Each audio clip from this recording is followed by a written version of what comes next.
Space tourism, once thought to be a thing of science fiction, is now becoming a reality. A few companies, including some well-known names, are racing to lead this exciting new market. However, space tourism varies a lot depending on the company and technology. For example, Virgin Galactic and SpaceX both plan to fly paying passengers to space next year, but the experience and costs are very different. A trip with SpaceX will last much longer and cost significantly more compared to Virgin Galactic's shorter, less expensive flight. The main difference lies in whether passengers reach suborbital or orbital space, affecting both the experience and the cost. Experts predict the space tourism market could reach $3 billion by 2030, with suborbital flights making up the largest share. Here's a breakdown of the space tourism market and which companies are making it happen. Suborbital tourism. Two companies are currently competing in the growing field of suborbital tourism: Virgin Galactic and Blue Origin. Virgin Galactic made its public debut last year and trades under the ticker SPCE, while Blue Origin is a private space company that is largely funded by Jeff Bezos, the founder of Amazon. Both companies are developing space tourism systems, but their two approaches are quite different, and each has its own way of getting passengers into space. Virgin Galactic has a special design of its space flights. The vehicle, known as Spaceship Two, is built to accommodate 6 passengers and 2 pilots. However, even for Spaceship Two to soar in the air, it must first be mounted on a much bigger aircraft that relies on a jet engine to get airborne, called White Knight 2. This carrier plane departs from a runway and then rises to a height of more than 40,000 feet. When it gets to this altitude, the Spaceship Two is let off from the carrier plane. Contrary to other spacecraft, it first begins its free fall for some time, and then it again ignites the rocket engine to take it straight up into space. The spacecraft attains a maximum altitude of approximately 295,000 feet, or 90 kilometers above the surface of the Earth. Finally, there is a possibility of some amount of time in which passengers are floating, or in other words, feeling microgravity. Subsequently, the spacecraft performs a slow backflip, re-enters the atmosphere, and comes back to the ground and lands on a runway in New Mexico. Virgin Galactic intends to recycle its spacecraft by detaching the rocket engine and then attaching it to the carrier aircraft for subsequent flights. On the other hand, the system of Blue Origin is more traditional in the sense that the rockets are designed. Their spacecraft is known as New Shepard, and it is launched by a booster rocket. The New Shepard rocket is approximately 60 feet in height, and the passenger's capsule also has a domed structure. After being set off, the rocket is propelled upward in the sky vertically. Finally, when it is almost at its maximum height, the capsule separates and goes on to a higher altitude of about 333,000 feet, or 100 kilometers. Like Virgin Galactic's Spaceship Two, the passengers in the capsule are given a few minutes of microgravity or free fall. After this short time, the capsule starts to return to the surface of the Earth.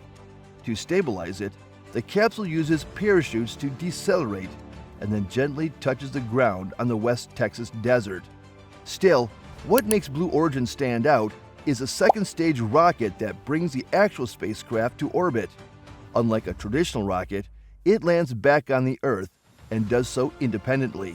This reusability of the booster is one of Blue Origin's key accomplishments, since the company has been able to reuse the booster in several missions.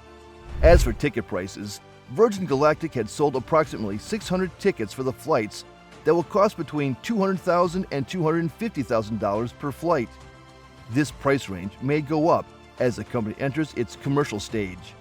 Virgin Galactic has its ticket price at $200,000, while Blue Origin has yet to reveal theirs, although Jeff Bezos has said they will attempt to price it just slightly above Virgin Galactic. The rivalry between the two companies is increasing, but both are still in the experimental stage of commercial space tourism. Virgin Galactic has conducted 5 test flights to date, all of which have been crewed by company employees. These flights have served to test the spacecraft and ensure its readiness for commercial service. During one of the flights, the company's chief astronaut trainer, Beth Moses, was a test passenger, flying alongside 4 pilots who controlled the spacecraft. The company plans to conduct a few more test flights before it flies its founder, Richard Branson, in early 2021, marking the beginning of its commercial flights. On the other hand, Blue Origin has yet to fly passengers on its new Shepard rocket. Although Blue Origin has successfully completed 12 test missions, the company's CEO, Bob Smith, mentioned that they need to perform 3 or 4 more test flights before they will allow passengers aboard. Virgin Galactic and Blue Origin also differ in their approach to passenger training before a flight. Virgin Galactic requires passengers to undergo a 3-day training program designed to ensure that they are fully prepared for the experience of space travel. In contrast, Blue Origin expects its passengers to complete just 1 day of training, making it a shorter and more streamlined process. These differences reflect each company's unique approach to space tourism, but both aim to give passengers a safe and memorable journey to the edge of space. Considering the high cost of these flights, both companies are primarily targeting high net worth individuals.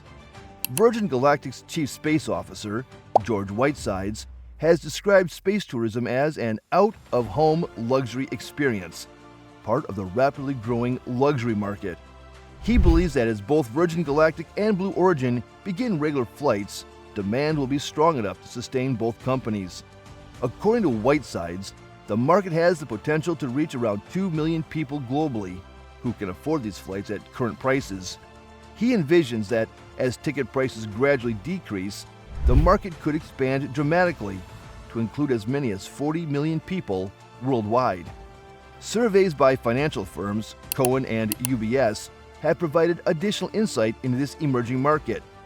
Cowen's research suggested a broader interest than previously estimated by Whitesides, indicating a potential market of approximately 2.4 million people with a net worth exceeding $5 million who might be interested in suborbital flights. UBS, which conducted a separate survey with over 6,000 high net worth individuals, specifically assessed interest in flying with Virgin Galactic. The results showed that about 20% of those surveyed would be likely to purchase a ticket on a spacecraft within a year of Virgin Galactic beginning commercial flights. This number rose to over 35% when respondents were asked about their likelihood of purchasing a ticket after several years of safe operation. UBS also noted that as the price for suborbital flights drops over time, the market will broaden even further. The firm estimates that there are currently about 1.78 million individuals worldwide with a net worth exceeding $10 million. But when the price becomes more accessible, the potential customer base could double by including those with a net worth between $5 million and $10 million. Additionally, there is an even larger pool of about 37.1 million people with a net worth between $1 million and $5 million who would be future customers as space tourism becomes more affordable. This data underscores the significant potential for growth in the space tourism industry as more high net worth individuals express interest in these unique experiences. Both Virgin Galactic and Blue Origin are betting that this demand will drive a new era of commercial space travel. Orbital tourism. Suborbital and orbital space tourism offer 2 very different kinds of experiences. Suborbital flights, such as those offered by Virgin Galactic and Blue Origin, reach an altitude of approximately 100 kilometers, or around 330,000 feet. At this height, passengers experience a few minutes of weightlessness and can see the curvature of Earth before descending. However, orbital missions go much further, achieving altitudes of over 400 kilometers, about 1.3 million feet, and lasting for several days, or even more than a week in space. Until recently, orbital space tourism was limited to a few high-profile flights to the International Space Station, ISS, using Russia's Soyuz spacecraft. SpaceX has now entered the orbital tourism market with its Falcon 9 rocket and Crew Dragon capsule.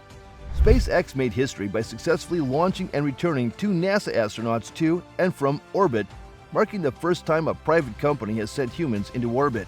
This accomplishment has positioned SpaceX as a new contender in space tourism, achieving a feat previously reserved for government space agencies like NASA and Roscosmos. The SpaceX launch setup shares some similarities with Blue Origin system, but is considerably more powerful. SpaceX's Crew Dragon capsule can carry up to 7 passengers and is launched atop the 230-foot Falcon 9 rocket booster.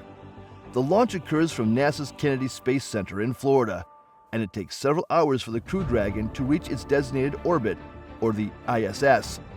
The astronauts on SpaceX's recent Demo 2 mission noted that the Crew Dragon ride felt a little bit smoother compared to the Space Shuttle, which had a rougher experience at the start. The cost of a mission to the ISS includes additional expenses beyond the launch itself.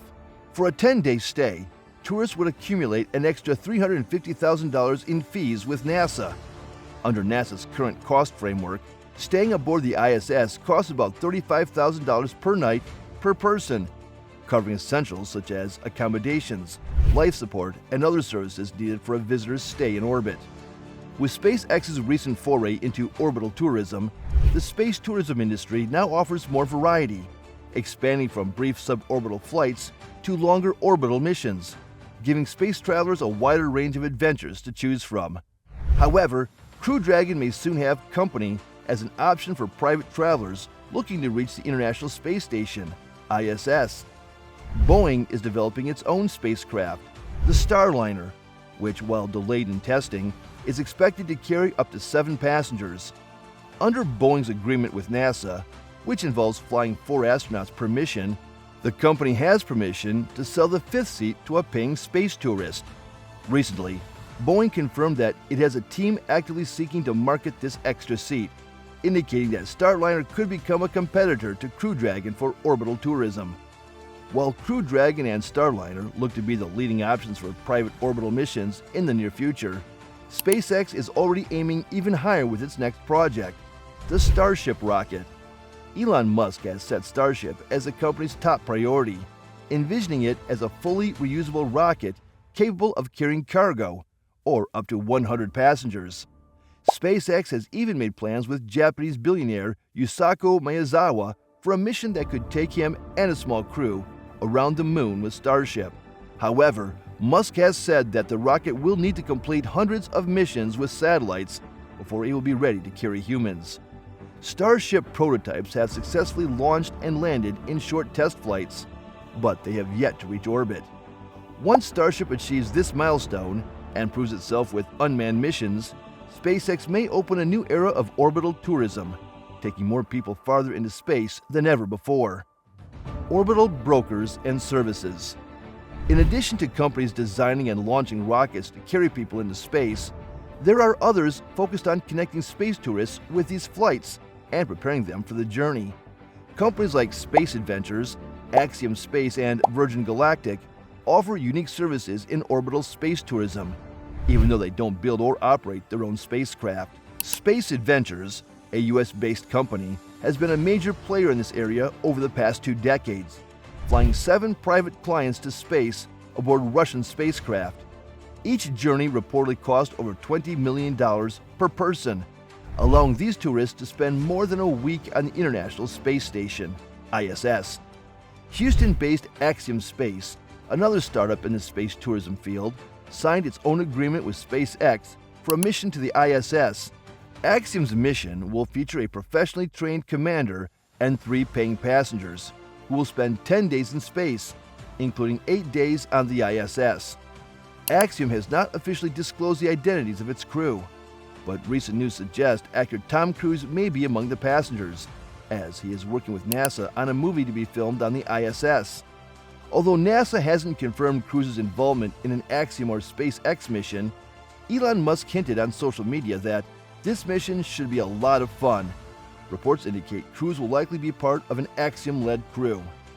Although Virgin Galactic doesn't currently plan to develop an orbital spacecraft, it has an agreement with NASA to potentially offer future orbital space services. Virgin Galactic has signed deposit agreements with many customers interested in orbital flights, though pricing details are still being finalized. This partnership with NASA could eventually position Virgin Galactic as a key player in providing access to orbital space experiences.